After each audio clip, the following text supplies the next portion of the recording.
Hi hello welcome to జ్యోతి రాయలసీమ వంటకాలు. Hi అండి, అందరు బాగున్నారా? అందరు బాగుండాలని నేను మనస్ఫూర్తిగా అయితే కోరుకుంటున్నాను ఫ్రెండ్స్. నేనైతే క్యాబేజీ కర్రీ చేస్తున్నాను. ఎలా చేస్తున్నానో ఈ వీడియోలో చూపిస్తాను ఫ్రెండ్స్, మీరు కూడా చూసేయండి. క్యాబేజీ తీసుకున్నాను, 2 టమోటా తీసుకున్నాను, 1 ఆనియన్స్ తీసుకున్నాను, 2 కరివేపాకు రెమ్మలను, 4 వెల్లుల్లి రెమ్మలను తీసుకొని సన్నగా అయితే తరుక్కున్నాను ఫ్రెండ్స్. ఇప్పుడైతే స్టవ్ మీద కడాయి ఉంచాను. కడాయి వేడెక్కిన తర్వాత సరిపడా ఆయిల్ అయితే వేసాను.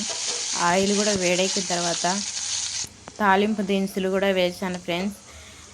అలాగే ఎండుమిర్చి, కరివేపాకు, ఆనియన్స్ కూడా వేసి చక్కగా వేగిన తర్వాత ఇప్పుడు టమాటా ముక్కలను కూడా అందులో వేసి వేపుకుంటున్నానండి.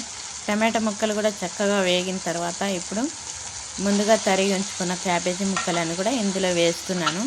ఇప్పుడు నేను ఈ క్యాబేజీతో పాటు ఉప్పు, పసుపు కూడా వేసి చక్కగా కలిపి మూత ఉంచి 2 నిమిషాలు మనము ఉడికించుకుందాము. మధ్య మధ్యలో మూత తీసి కూడా చక్కగా కలుపుకోవాలి, లేదంటే అడుగంటుంది ఫ్రెండ్స్.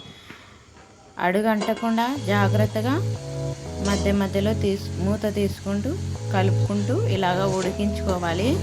నాకైతే ఇంకా కొద్దిగా ఉడకాలనిపిస్తుంది, అందుకే నేను మళ్ళీ మూత ఉంచి 1 నిమిషం పాటు ఉడికిస్తున్నాను ఫ్రెండ్స్. ఇప్పుడైతే చక్కగా అయితే ఉడికింది. ఇప్పుడు నేను మిక్సీ పొడి, ధనియా పొడి, వెల్లుల్లి రెమ్మలు కూడా పచ్చగా వేసుకొని ఇందులో కలుపుకుంటున్నాను ఫ్రెండ్స్ చక్కగా.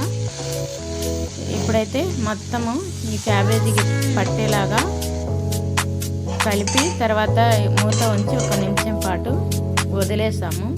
తర్వాత చూసాము, చక్కగా అయితే క్యాబేజీ కర్రీ రెడీ అయింది. చాలామంది వాటర్ అయితే పోస్తారు, వాటర్ పోయకుండా నేను